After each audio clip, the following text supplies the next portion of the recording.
It was a loud round of showers and thunderstorms that rolled through mid-Missouri last night. Temperatures into the low to mid-60s this afternoon.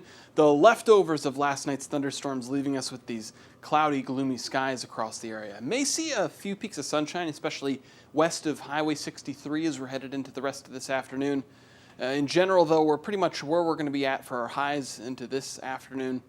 Again, with a chance at a couple spots of sunshine through the evening. 62 does it for an overnight low. Could see another round of thunderstorms developing, especially north of Interstate 70 into the overnight hours. That's the warm front is expected to lift through the area, allowing those temperatures to rise into the morning hours as well. We're close to 80 by 2 o'clock tomorrow afternoon, and then we'll watch the potential of some rounds of thunderstorms developing.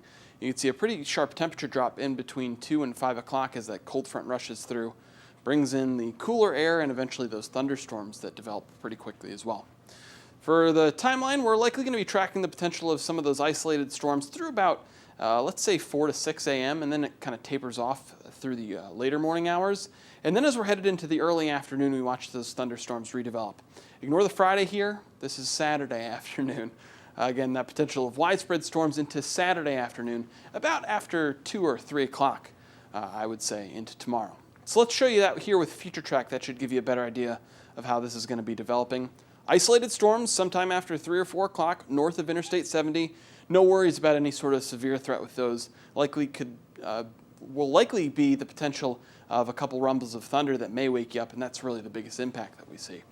Into the afternoon hours, though, you can see how things become a little bit more organized, and then we get that line to move through. Embedded in this line, we could get a strong gusty wind, may get some pea-sized hail, but in terms of organized severe weather, we're not really too worried about that. And it's moving through fairly quickly. By 11 o'clock, we're starting to dry out with just a few scattered showers possible through midnight.